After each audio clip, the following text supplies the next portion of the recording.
WWE မှာ Dean Ambrose အဖြစ်နာမည်ကျော်ခဲ့သူဟာအချုပ်နှောင်တွေကြားနေလွတ်မြောက်ဖို့ဆုံးဖြတ်ခဲ့ပြီးတဲ့နောက်မှာတော့ AEWC ကို Jon Moxley ဆိုတဲ့နာမည်နဲ့အခြေချလာခဲ့ပါတယ်။ Moxley ဆိုတာနဲ့ကျွန်တော်ချက်ချင်းပြေးမြင်မိတာတော့အကြောင်းလန့်မရှိရဲ့စိတ်ဓာတ်တွေးထွက်တန်ယူပွဲချမ်းတွေနဲ့ violence အကြမ်းဖက်မှုဆိုတဲ့စကားလုံးပါပဲ။ဒါပေမဲ့ Moxley ဟာတကူရဲသမားတစ်ယောက်တည်းအောင်မြင်နေတာမဟုတ်ပါဘူး။သူဟာ AEW ရဲ့သမိုင်းကြောင်းကိုအကြီးအကျယ်ပြောင်းလဲပေးခဲ့တဲ့အင်အားကြီးဖွဲ့စည်းတစ်ခုရဲ့တည်ထောင်သူဖြစ်နေပါတယ်။အားလုံးပဲမင်္ဂလာပါထော်ရီတော်တို့ကနေကြိုဆိုပါရစေ။ဒီနေ့မှာတော့ Blackpool Combat Club ဆိုတဲ့နဘန်းပညာအသားပေးအဖွဲ့ကနေအခုလက်ရှိ AEW တစ်ခုလုံးတုံလုံးချုပ်ချစေမဲ့ Dead Rider အဖွဲ့အစည်းကိုသူဘယ်လိုကူးပြောင်းလာခဲ့တယ်လဲဆိုတာကိုသိစိတ်ကြည့်လိုက်အောင်။ Blackpool Combat Club နဲ့ Dead Rider အကြောင်းတွေကိုအဓိကပြောပြပေးသွားမှာမလို့ Dean Ambrose career နဲ့ Jon Moxley ရဲ့အကြောင်းတွေတော့ပါဝင်မှာမဟုတ်ပါဘူး။ Jon Moxley ရဲ့အကြောင်းကိုတော့နောက်ထပ်သူကိုယ်တိုင်ရေးထားခဲ့တဲ့ Mox ဆိုတဲ့စာအုပ်အကြောင်းပြောရင်ဗီဒီယိုတစ်ပုဒ်တက်ထပ်လုပ်ပေးပါမယ်။ဆိုတော့ဗီဒီယိုလေးကိုစားလိုက်အောင်။2022ခုနှစ်အစောပိုင်းမှာ Bryan Danielson ဟာ Jon Moxley ကိုအဆိုပြုချက်တစ်ခုပေးခဲ့ပါတယ်။အဲ့ဒါကတော့သူတို့နှစ်ယောက်ဟာတယောက်နဲ့တယောက်တပ်ပုတ်နေမဲ့အစားအင်အားချင်းပူးပေါင်းပြီးတော့ AEW ရဲ့နောင်တော်ကြီးတွေအဖြစ်လူငယ်တွေကိုလေ့ကျင့်ပေးဖို့ပါ။ Revolution 2022ပွဲစဉ်မှာသူတို့နှစ်ယောက်သွေးထွက်တန်ယူဖြစ်အောင်တိုက်ခိုက်ခဲ့ကြပြီးတဲ့နောက်မှာတော့နဘန်းလောကရဲ့ခံတွင် William Regal ပေါ်ထွက်လာပြီးတော့သူတို့နှစ်ယောက်ကိုလက်ဆွဲနှုတ်ဆက်စေခဲ့ပါတယ်။ဒါဟာ Blackpool Combat Club BCC ရဲ့သမိုင်းဝင်စတင်ခြင်းပဲဖြစ်ပါတယ်။ BCC ရဲ့အဓိကအချက်လက်တွေကိုအသေးစိတ်ကြည့်အောင်ဒီဖွဲ့ကိုနာမည်ပေးခဲ့ကြတဲ့က Regal ရဲ့ဇာတိအမည်ဖြစ်တဲ့ Blackpool ကိုအစွဲပြုပြီးပေးခဲ့တာပါ။ Regal ဟာဒီဖွဲ့ရဲ့အုံနောက်နဲ့လမ်းပြသူဖြစ်ခဲ့ပါတယ်။ Violence with a Purpose ရည်ရွယ်ချက်ရှိရှိအကြမ်းဖက်ခြင်းဆိုတဲ့လမ်းစဉ်ကိုချမှတ်ပေးခဲ့ပြီးနဘန်းပညာဟာပျော်ပြရေးတသက်မဟုတ်ပဲတကယ်တိုက်ပွဲဖြစ်ကြောင်းသက်သေပြခဲ့ပါတယ်။ BCC ထဲကိုဝင်ဖို့ဆိုတာလွယ်ကူတဲ့ကိစ္စတော့မဟုတ်ပါဘူး။လူငယ်ကျယ်ပွင့်ဝီလာယူတာဟာ Moxley နဲ့ Revolution 2022မှာသွေးထက်တန်ယူအကျိတ်နဲ့ရှေ့ပြန်ခဲ့ကြပါတယ်။ပွဲပြီးမှာဝီလာယူတာကသွေးတွေအများကြီးထွက်နေတဲ့ကြားက Beat Me ဆိုတဲ့ပုံစံနဲ့စိန်ခေါ်နိုင်ခဲ့တဲ့အတွက်အဖွဲ့ရဲ့ပထမဆုံးတပည့်အဖြစ်အတိမတ်ပြုခြင်းခံခဲ့ရပါတယ်။ Forbidden Door 2022မှာတော့ကမ္ဘာအဆင့်မီနီးစနစ်ကျွမ်းကျင်သူ Claudio ပါဝင်လာခဲ့ပြီးအဖွဲ့ရဲ့အင်အားကိုအမြင့်ဆုံးထိမြင့်တင်ပေးခဲ့ပါတယ်။သူတို့အဖွဲ့ဟာနီးစနစ်ကြမ်းတမ်းမှုနဲ့အတွေ့အကြုံတွေပေါင်းစပ်ထားတဲ့ AEW ရဲ့အရှိန်အဝါရှိဆုံးအဖွဲ့ဖြစ်လာပါတယ်။သူတို့အဖွဲ့ရဲ့အတွေးခေါ်ကအရန်ကိုရိုးရှင်းပြီးရက်ဆက်ပါတယ်။တိုက်ပွဲတွေကြားမှာတမ်မနီလိုမာကြောလာစေရမယ်ဆိုတဲ့အတိုင်းသူတို့ဟာပြိုင်ပွဲတွေကိုအနိုင်ယူုံတင်မဟုတ်ပဲနာကျင်အောင်လုပ်လာကြပါတယ်။သွေးမထွက်ရင် BCC ပွဲမဟုတ်လို့တော့ပရိသတ်တွေကပြောစမှတ်ပြလာကြပါတယ်။သူတို့ဟာ AEW World Title, ROH World Title နဲ့ Tag Team Title တွေကိုသိမ်းပိုက်ပြီးကုမ္ပဏီတစ်ခုလုံးကိုကြောက်ရွံ့စေခဲ့ပါတယ်။ BCC ဟာတည်ရှိခဲ့တဲ့တပ်တန်းတစ်လျှောက်မှာ AEW ရဲ့အရှိန်အဝါအကြီးဆုံးပြိုင်ဘက်တွေနဲ့ထိပ်တိုက်တွေ့ဆုံခဲ့ပြီးတော့သမိုင်းဝင်ပွဲကောင်းများစွာကိုလည်းဖန်တီးနိုင်ခဲ့ပါတယ်။သူတို့ရဲ့လမ်းကြောင်းမှာဘယ်သူနဲ့ရင်ဆိုင်ခဲ့ရတယ်လဲဆိုတာကိုကြည့်လိုက်အောင်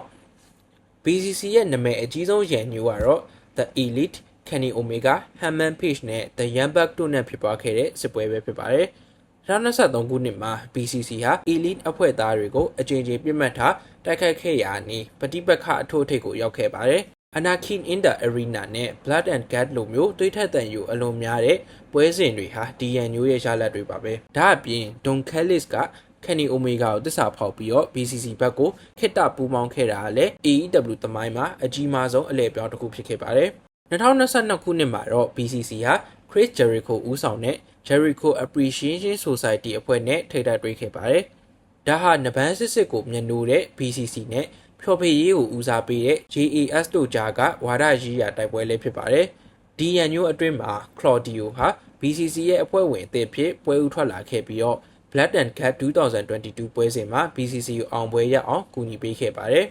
။ Moxley ရဲ့တငယ်ချင်းဟောင်း Eddie Kingston ဟာ BCC အဖွဲ့အထူးသဖြင့် Claudio ကိုအကြီးကျယ်မုန်းတီးခဲ့တဲ့သူပါ။သူတို့နှစ်ယောက်ကြားကနှစ်ပေါင်းများစွာကြာခဲ့တဲ့ပြင်ပကမ္ဘာအရန်ညိုတွေဟာကွင်းထဲထိပါလာခဲ့ပါတယ်။ Kingston ဟာ BCC အဖွဲ့ဝင်တွေကိုတယောက်ပြီးတယောက်အပြင်းထန်တိုက်ခိုက်ခဲ့ပြီးနောက်ဆုံးမှာတော့ Grand Slam 2023မှာ Claudio ကိုအနိုင်ယူပြီးတော့ ROH World Title ကိုသိမ်းပိုက်ပြီးသူတို့ရဲ့ရန်ညိုကိုအဆုံးသတ်နိုင်ခဲ့ပါတယ်။ Moxley ဦးဆောင်တဲ့ BCC ဟာ AEW ရဲ့အထင်ကရကျယ်ပွင့် CM Punk နဲ့လည်းတင်းမာမှုရှိခဲ့ပါတယ်။2022ခုနှစ်မှာ Moxley ဟာ Punk ကို Dynamite အစီအစဉ်မှာအချိန်တိုအတွင်းအနိုင်ယူပြီး World Title ကိုရယူနိုင်ခဲ့ပါတယ်။ဒါပေမဲ့ အော်အောက်ပွဲစဉ်မှာတော့ဖန်ကကပတ်ကိုပြန်လည်ရယူသွားခဲ့ပါတယ်ဒီရန်ညိုးဟာနဗန်လောကကိုလောက်ခတ်စေခဲ့တဲ့ Brawl Out ဖြစ်ရမတိုင်ခင်အထိပရိသတ်တွေကိုအကြီးကျယ်ဆွဲဆောင်နိုင်ခဲ့တဲ့ဇလန်တပုတ်ဖြစ်ခဲ့ပါတယ် BCC ဟာနဗန်သမားကောင်းတွေဖြစ်ဖို့သွေးနဲ့ချွေးကိုရင်းနှီးရမယ်ဆိုတာကိုလက်တွေ့ပြခဲ့တဲ့အဖွဲ့ဖြစ်ပါတယ်ဒါပေမဲ့ဒီလိုခိုင်မာတဲ့အုတ်မြစ်ကြီးဟာဂျွန်မော့စလီရဲ့ပုံမရက်ဆက်တဲ့စိတ်ကူးစိတ်တန်းတွေအောက်မှာဘလို့ပြိုကွဲသွားခဲ့တယ်လဲဆိုတာကိုစက်ကြည့်ရအောင်2024ခုနှစ်စက်တင်ဘာလမှာကျင်းပခဲ့တဲ့အော်အောက်ပွဲစဉ်ဟာ AEW သမိုင်းမှာအမောင်မိုက်ဆုံးညတညဖြစ်လာခဲ့ပါတယ်။ Bryan Danielson ဟာ Jeff Perry ကိုအနိုင်ယူပြီးသူ့ရဲ့ World Title ကိုကာကွယ်နိုင်ခဲ့လို့ BCC အဖွဲ့သားတွေဟာဝမ်းသာအားရနဲ့ဝိုင်းဝန်းဂုဏ်ပြုခဲ့ကြပါတယ်။ပရိသတ်တွေအားလုံးကဒါဟာ Production စရာစသိန်းလို့ထင်ခဲ့ကြတာပါ။ဒါပေမဲ့ရုပ်တရက်ဆိုသလို Claudio က Danielson ကိုအနောက်ကနေတိုက်ခိုက်လိုက်တဲ့အခါတလောကလုံးဆုံးအပ်သွားခဲ့ရပါတယ်။ပိုပြီးထိတ်လန့်ဖို့ကောင်းတာက Jon Moxley ပါပဲ။ Moxley ဟာကြိုတင်ပြင်ဆင်လာတဲ့ plastic 8တလုံးကိုထုတ်ပြီး Danielson ရဲ့ခေါင်းကိုဆွပြီးအသက်ရှူချက်အောင်ရဲဆက်ဆက်လုပ်ခဲ့ပါတယ်။ဒါဟာတစ္ဆာဖောက်မှုတစ်ခုတသက်မဟုတ်ခဲ့ပါဘူး။ဒါဟာ BCC ရဲ့အဆုံးသတ်ဖြစ်တယ်လို့ Moxley ရဲ့အုပ်ချုပ်မှုအသစ်ကိုကြေညာလိုက်တာပါ။ Moxley ရဲ့အမည်မှာ BCC ဟာမူလရည်ရွယ်ချက်ကနေတွေ့ဖယ်ပြီးတော့နူးညံ့သွားပြီလို့ယူဆခဲ့ပုံရပါတယ်။သူဟာနဗန်းပညာထက်အလုံးစုံထိချုပ်စိုးမိုးမှုကိုပို့ပြီးလိုလားလာခဲ့တာပါ။အခုဆိုရင် Moxley ဟာ BCC ရဲ့ဂုဏ်သိက္ခာရှိတဲ့အရေးအယောင်တွေကိုအပီးတိုင်ဖျက်ထုတ်ပစ်လိုက်ပါပြီ။သူတီထောင်လိုက်တဲ့ Dead Rider ဆိုတာအရင်ကလိုနဗန်းပညာကိုမြန်တိုးတဲ့အဖွဲ့အစည်းမဟုတ်တော့ဘဲ AEW တစ်ခုလုံးကိုအကြောက်တရားနဲ့အုပ်ချုပ်မဲ့ဂိုင်းတစ်ခုဖြစ်လာခဲ့ပါတယ်။ဒီအဖွဲ့မှာပါဝင်လာတဲ့အဖွဲ့ဝင်တဦးချင်းစီကလည်းအရင်ထက်ပိုမိုကြောက်စရာကောင်းလာတာကိုတွေ့ရမှာပါ။ Dead Rider အဖွဲ့ရဲ့ကြော်ရိုးတိုင်တွေအဖြစ်ပါဝင်လာတဲ့အဖွဲ့ဝင်တယောက်ချင်းစီဟာ Moxley ရဲ့အမောင်ဖုံးနေတဲ့ Dead Rider ဆိုတဲ့စံအိမ်ကိုပုံမခိုင်မာအောင်တိစောက်ပေးထားကြပါတယ်။အရင်ဆုံး BCC ရဲ့အမာခံဖြစ်တဲ့ Claudio အကြောင်းကိုကြည့်မယ်ဆိုရင်သူဟာအခုအခါမှာ Moxley ရဲ့အရက်ဆက်ဆုံးလက်ရုံ Right Hand Man အဖြစ်အသွင်ကူးပြောင်းသွားတာကိုတွေ့ရမှာပါ။သူဟာအရင်ကလိုနီးစနစ်ကြကြနဗန်းသက်နေုံနဲ့မဟုတ်တော့ပဲသူ့ရဲ့တူနိုင်မရတဲ့ခွန်အားကိုအသုံးချပြီးပြိုင်ဘက်တွေကိုအညိုတီးတွေနဲ့အယိုးကြည်အောင်ဖျက်ဆီးပစ်တာဟာDead Rider ရဲ့အဓိကအင်အားစုကြီးဖြစ်လာပါတယ်။တစ်ဆက်တည်းမှာပဲ The Buster လို့လူသိများတဲ့ Pac ဟာအမြဲတမ်းတကူတော်လှူရှားတတ်တဲ့အကျင့်ကိုဆွတ်လွတ်ပြီးတော့ဒီအုပ်စုထဲမှာပါဝင်လာတာဟာ AEW တစ်ခုလုံးအတွက်ချိန်ချောက်မှုကြီးတစ်ခုပါပဲ။သူဟာလင်းမြန်လာတဲ့ high flying move တွေနဲ့ကြောက်စရာကောင်းတဲ့ရက်ဆက်မှုတွေကိုပေါင်းစပ်ပြီးပြိုင်ဘက်တွေကိုအသက်ရှူစရာအချိန်မပေးဘဲအလဲထိုးပြလေရှိပါတယ်။အဖွဲ့ရဲ့အကာအကွယ် Enforcer အဖြစ်ကတော့ The Problem လို့တင်စားကြတဲ့Marina Shafir ကတာဝန်ယူထားပါတယ်။သူမရဲ့ကိုခံပညာ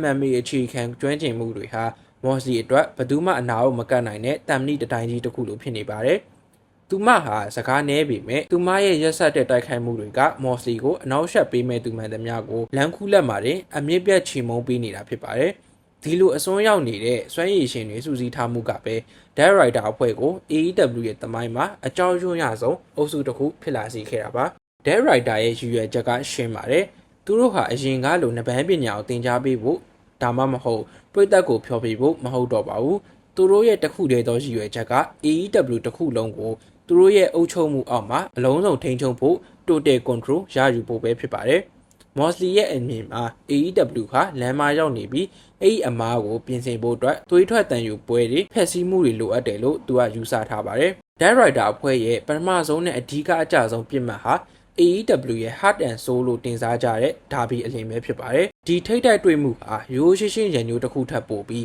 AEW ရဲ့အနာဂတ်ကိုဘယ်သူကပုံဖော်မလဲဆိုတဲ့ဝါဒရေးရာတိုက်ပွဲတစ်ခုဖြစ်နေပါတယ်။ Moxley ကဒါဘီကိုမင်းမတကယ်တတ်တိမရှိဘူး။မင်းဟာကလေးတစ်ယောက်လိုပဲလို့လူသိရှင်ကြားပြင်းပြင်းထန်ထန်ဆွဆွဲခဲ့ပါတယ်။ Moxley ရဲ့အမြင်မှာဒါဘီဟာပရိသတ်အကြိုက်ဆောင်ရွက်နေတဲ့သူရဲကောင်းအတူရောင်တာဖြစ်ပြီးတော့ AEW ကိုအမှန်တကယ်ကယ်တင်ဖို့ဒါဘီလိုလူမျိုးကိုဖယ်ရှားပြရမယ်လို့ယုံကြည်တာကြောင့်ဇလန်ရဲ့အထွတ်ထိပ်မှာဒါဘီဂုံယူရတဲ့ number 1 contender ဆိုတဲ့အခွင့်အရေးကိုအတင်းအကျပ် 1-on-1 match မှာအနိုင်ယူပြီးတော့သူ့ရဲ့ဂုဏ်သိက္ခာကိုပါနင်းချခဲ့ပါတယ်။ AEW အပတ်စဉ်ပွဲစဉ်တွေမှာလည်း Claudio, Pac နဲ့ Marina Shafir တို့ရဲ့အကူအညီနဲ့ဒါဘီကိုအင်အားသုံးဝိုင်းဝန်းနှိပ်ကွခြင်းဟာဘလောက်ပဲတတ်သိရှိအာနာနဲ့အင်အားရှိမှဒူးထောက်ရမယ်ဆိုတာကိုတည်ပြလိုက်တာဖြစ်ပြီးတော့ဒါဟာ AEW ရဲ့အမာခံသူရဲကောင်းတွေကိုတယောက်ပြီးတယောက်ဖြုတ်ထုတ်မဲ့Dead Rider ရဲ့အာနာရှင်စနစ်ကြီးညာချက်ပဲဖြစ်ပါတယ်။ Moxley ကဒါဘီကို မင်းဟာအတုံးမကျတဲ့စွန့်စားခန်းတွေလုပ်နေပေမဲ့ငါကတော့တကယ်စစ်ပွဲကိုဆင်နွှဲနေတာလို့ပြောဆိုကသူဟာ AEW ရဲ့အရှင်သခင်ဖြစ်ကြောင်းတစ်ကမ္ဘာလုံးသိအောင်ပြသခဲ့တယ်လို့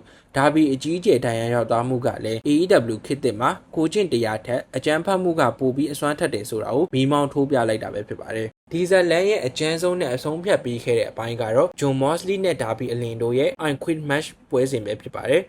မော့စလီဟာဒါဘီရဲ့မလျှော့သောဆွဲစိတ်ဓာတ်ကိုအမြင့်ပြတ်ချေမှုန်းဖို့ဒီပွဲကိုရွေးချယ်ခဲ့တာပါ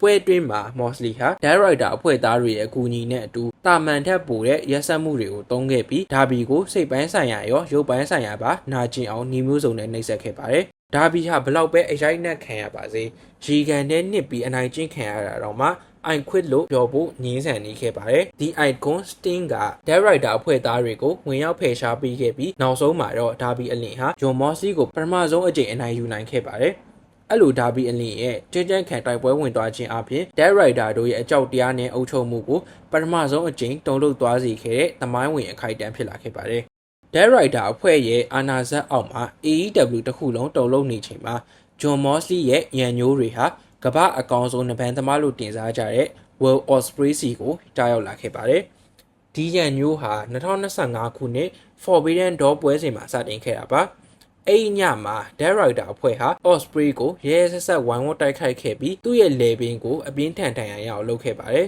။အဲ့ဒီဒဏ်ရာကြောင့်ပဲ Ospreay ဟာနဘန်လောကကနေ6လကြာပျောက်ကွယ်သွားခဲ့ရပြီးတော့2025စက်တင်ဘာလမှာလေပင်ခွဲစိတ်မှုခံယူခဲ့ရပါတယ်။ဒါဟာသူတို့ကြားကမကြည်အေးနိုင်တဲ့သွေးကြွေးတစ်ခုဖြစ်လာခဲ့ပါတယ်2026ခုနှစ် Revolution ပွဲစဉ်မှာတော့ Ospreay ဟာအားလုံးကိုအံ့ဩသင့်စေခဲ့ပြီးတော့ပြန်လည်ရောက်ရှိလာခဲ့ပါတယ်သူဟာ Moxley ကို Hidden Blade နဲ့တိုက်ခိုက်ပြီးသူ့ကိုဒဏ်ရာရအောင်လုပ်ခဲ့တဲ့ Dead Rider တွေကိုလက်တုပ်ပြန်ခဲ့ပါတယ်အဲ့ဒီနောက်ပိုင်း Dynamite အစီအစဉ်တွေမှာလည်း Ospreay ဟာ Moxley ကိုအမြဲတမ်းစိန်ခေါ်ပြီးဂလဲစားချီဖို့ကြိုးစားခဲ့ပါတယ်2026 April လ AEW Dynasty မှာတော့Ospreay ဟာ Moxley ရဲ့ Continental Championship ကိုစိန်ခေါ်ခဲ့ပါတယ်။ဒီပွဲမှာ Moxley ဟာ Ospreay ရဲ့ခွဲစိတ်ထားတဲ့လေပင်တန်ရာကိုပဲဒီဇိုင်းမမတ်ပြစ်မှတ်ထားတိုက်ခိုက်ခဲ့ပါတယ်။ Ospreay ဟာအစွမ်းကုန်ခုခံခဲ့ပေမဲ့နောက်ဆုံးမှာတော့ Moxley ကအနိုင်ရရှိသွားခဲ့ပါတယ်။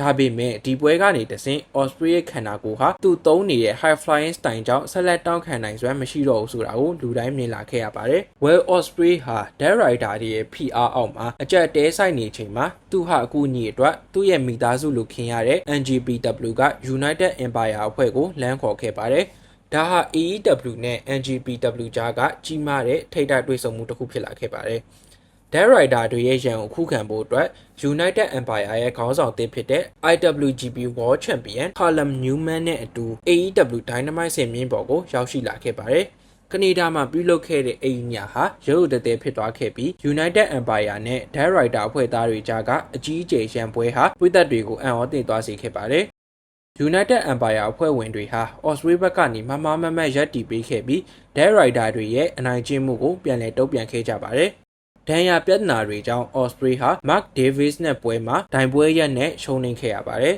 ။အဲ့ဒီအချိန်မှာ Dead Rider အဖွဲ့သားတွေရောက်လာပြီးတော့ Ospreay ကိုထပ်မံတိုက်ခိုက်မဲ့အစားကယ်တင်ပေးခဲ့ပြီး Moxley ကသူ့ကိုသူတို့ရဲ့လေ့ကျင့်ရေးစခန်းဖြစ်တဲ့ Dojo စီကိုခေါ်သွားခဲ့ပါတယ်။ Moxley က Ospreay ကိုမင်းရဲ့အခုပုံစံကကိုတီချောင်းကြံနေရပဲငါးစီမှာလေ့ကျင့်မလားဒါမှမဟုတ်ငါ့ကိုအခုပဲဂလဲစားချင်မလားဆိုပြီးရွေးချယ်ခိုင်းခဲ့ပါတယ်Moxley ရဲ့ရည်ရွယ်ချက်က Ospreay ကိုပုံမစနစ်ကျပြီးရက်ဆက်တဲ့လူသက်သမားတစ်ယောက်အဖြစ်ပြောင်းလဲပေးဖို့ပါနောက်ဆုံးမှာတော့ Ospreay ဟာ Moxley ရဲ့ကံလန့်မှုလက်ခံပြီး Dead Rider တွေနဲ့အတူစတင်လေ့ကျင့်ခဲ့ပါတယ်